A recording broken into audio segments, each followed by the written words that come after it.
இயேசு கிறிஸ்து ஜனக்கூட்டத்துக்கு மத்தியிலே அவருடைய ஊழியத்தை அவர் செய்து கொண்டு வந்தார். கவனிங்க, தேவ செய்தியை பகிர்ந்ததுக்கு அப்புறம் அந்த கூட்டத்தை, இந்த ஜன சமூகத்தை அப்படியே அவர் அனுப்பி வைக்கிறார். அப்படி அவர்கள் எல்லோருமே அப்படி அனுப்பி வைத்ததற்கு பிறகு தன்னுடைய சீஷர்களிடத்தில் சொன்னார், வாங்க நாம் அந்த சமுத்திரத்துக்கு அக்கறைக்கு போகலாம். ஏன் அக்கறைக்கு போக வேண்டும் என்று இயேசு அன்று சொன்னாரோ அது சீஷர்களுக்கு அது அன்று புரியவில்லை.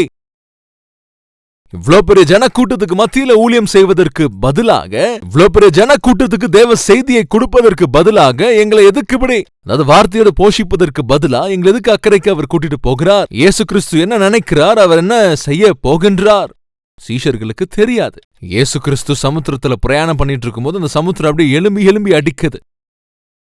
அது எந்த அளவுக்கு அப்படின்னு கேட்டீங்கன்னா, அவர்கள் பிரயாணமா போயிட்டு இருக்க அந்த கப்பல் அப்படியே மூழ்கி போயிருமோ என்னவோ, செத்து போக போகிறோமோ என்னவோ அப்படிங்கிற அந்த பயம் சீஷர்களுக்குள்ளாக வரும் அளவுக்கு சமுத்திரம் மாறிவிட்டது. இயேசு உயிருக்கே துணிஞ்சு பிரயாணம் செய்து அக்கறைக்கு போனார். யாருக்காக போனார்? இந்த ஜன சமூகத்தை விட்டு விலகி அக்கறைக்கு போனதுக்கான காரணம் என்னங்க? கோடான கோடி தூதர்களால் கேருபீன்களும் சேருபீன்களும் நித்தமும் அவரை அப்படியே புகழ்கின்ற ஒரு, அதாவது பரிசுத்தர் பரிசுத்தர் பரிசுத்தர் என்று மகிமைப்படுத்தப்படுகிற ஒரு மகா பெரிய தேவன் அந்த பரலோகத்தை, அந்த இடத்தை விட்டு வந்து இந்த இடத்துக்கு வந்ததுக்கு காரணம் என்னங்க?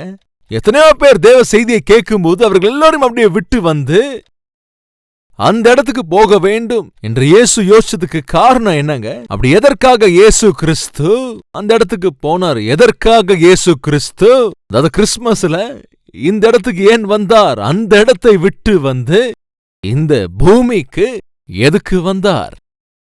சொல்றேன், ஜாக்கிரதையா கவனிங்க. உங்க சட்டை கிழிஞ்சிருச்சுன்னு வச்சுக்கலாம், டெய்லர் கிட்ட தான் எடுத்துட்டு போவீங்க. உங்க செருப்பு பிஞ்சிருச்சுன்னு வச்சுக்கலாம், தைக்கிற ஒரு இடத்துல தான் நீங்க எடுத்துட்டு போவீங்க.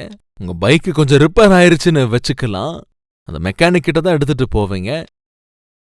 ஆனா உங்க வாழ்க்கைக்கு ஒரு பிரச்சனை வந்துருச்சுன்னா, உங்க ஜீவனுக்கே ஒரு பிரச்சனை வந்துருச்சுன்னா, சாந்தி இல்லாமல், சமாதானம் இல்லாமல், சந்தோஷம் இல்லாமல், நிம்மதி இல்லாமல் நரகத்தை அனுபவிக்கின்ற அந்த மனிதனை நல்வழிப்படுத்தணும்னா எங்க போனா அவன் நல்லா இருப்பான்?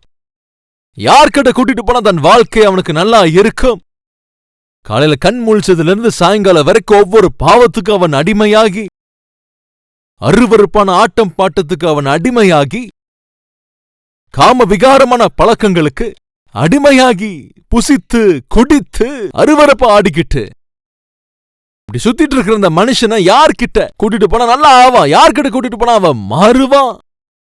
இன்று என்னோட கேள்வி நான் கேட்கிறேன், நான் பர்சனலா உங்ககிட்ட கேட்கிறேன். நம்மள எத்தனை பேருக்கு அந்த ஆசை இருக்கு? என் வாழ்க்கை மாறணும் பிரதர், என் வாழ்க்கை மாறினா நல்லா இருக்கும், என் கணவர் மாறினா நல்லா இருக்கும், என் மனைவி மாறினா நல்லா இருக்கும், என் மகன் மாறினா நல்லா இருக்கும், என் மகள் மாறினா நல்லா இருக்கும், குடிக்கிற எங்க அப்பா திருந்துனா நல்லா இருக்கும், ராட்சசியா இருக்கிற எங்க அம்மா வீட்டுல மாறினா நல்லா இருக்கும். இன்று ஒவ்வொருவரும் ஆசைப்படுவது என்னவென்றால் மாற்றம் வேண்டும், சமுதாயம் நல்லா இருக்கணும். சமுதாயம் நல்லா இருக்கணும் அப்படின்னா மனிதன் நல்லா இருக்கணும், மனிதன் நல்லா இருக்கணும் அப்படின்னா நல்வழிப்படுத்தக்கூடிய தேவன் இருக்கணும். அப்படி நல்வழிப்படுத்தக்கூடிய தேவனிடத்துக்கு போக முடியுமாங்க மனுஷன்? ஒரு சட்டை கிழிஞ்சிருச்சுன்னா டெய்லர் கிட்ட தான் எடுத்துட்டு போவீங்க, கிழிஞ்ச சட்டைய நேர்த்தியா எடுத்துட்டு போவீங்க. மறுபடியும் ஞாபகப்படுத்துகிறேன், உங்க செருப்பு பிஞ்சிருச்சுன்னா அந்த தைக்கிறவங்க கிட்ட தான் நீங்க அந்த செருப்பு அப்படியே எடுத்துட்டு போவீங்க. உங்க வாழ்க்கை நாசமாகிருச்சுன்னா அதை ஒழுங்காக்கக்கூடிய தேவனிடத்துக்கு அதை நீங்க எடுத்துட்டு போகணும். உங்களை சிருஷ்டித்திருக்கின்ற தேவனிடத்துக்கு எடுத்துட்டு போகணும். எடுத்துட்டு போக முடியுமா? பரம பாவிகளா இருக்கிற நாம மகா பரிசுத்தரா இருக்கின்ற தேவனுடைய வீட்டுக்கு போக முடியுமா? அவரிடத்துக்கு நம்ம போக முடியாது. அப்படிங்கிறதுனால தான் நம்மை உயிருக்கு உயிரா நேசிக்கின்ற அந்த பரலோக பிதா, பரம சிருஷ்டியா இருக்கின்ற அந்த இயேசு தன்னோட வீட்டை விட்டு வந்து உன் வீட்டுக்கு வர வேண்டும் என்று 2000 ஆண்டுகளுக்கு முன்னாடி இந்த பூமியின் மீது அவர் பிறந்தார். இதுதான் நற்செய்தி, இதுதான் சுவிசேஷம். ஏதோ ஒரு மதத்துக்கு தொடர்புடையது கிடையாதுங்க, ஒரு குலத்துக்கோ சம்மதமான காரியங்கள் கிடையாது. அந்நாளிலே தேவனுடைய தூதன் வந்து சொன்ன காரியம் தெரியுமா? ஜனங்கள் எல்லோருக்கும் யாருக்குங்க?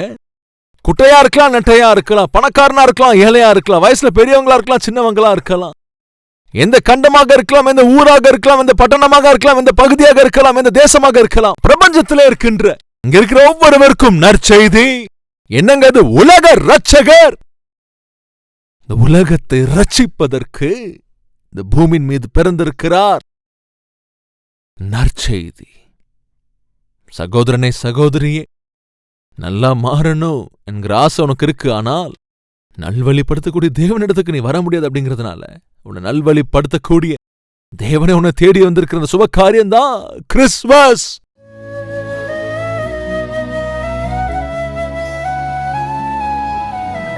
பரிசுத்த பிதாவே, உயிருக்கு உயிராய் நேசித்தீரே, உம்முடைய உயிரையே எங்களுக்காக ஒப்பு கொடுத்தீரே, அப்பா, அதுக்காக உமக்கு ஸ்தோத்திரம்.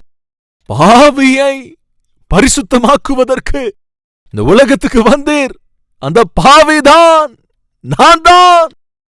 அந்த பாவி நான் தான். என்ன பரிசுத்தப்படுத்துங்க ஆண்டவரே. என்னை சுத்திகரிங்க ஆண்டவரே. எங்களுக்குள்ள இருக்கிற அழுக்கை எடுத்து போடுங்க.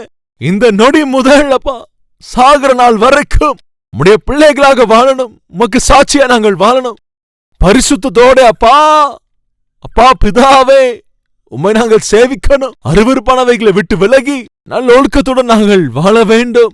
அர்த்தம் பொருத்தம் இல்லாத வாழ்க்கையை விட்டு விலகி நல்ல ஒரு பொறுப்புடனான ஒரு வாழ்க்கையை நாங்கள் வாழ வேண்டும். நாங்கள் செய்கிற ஒவ்வொரு பாவத்தையும் மன்னிக்க வேண்டும் என்று இயேசு கிறிஸ்துவின் நாமத்தில் வேண்டிக் கொள்கிறோம் பிதாவே. ஆமென்.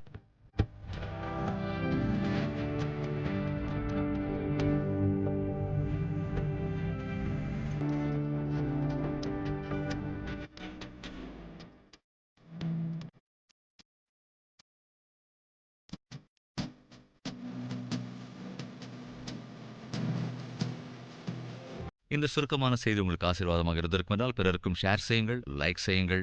அதோடு கூட உங்களுடைய கமெண்ட்டையும் எழுதுங்கள். தேவனுக்கு சித்தமானால் நாளை மறுபடியும் நாம் சந்திக்கலாம்.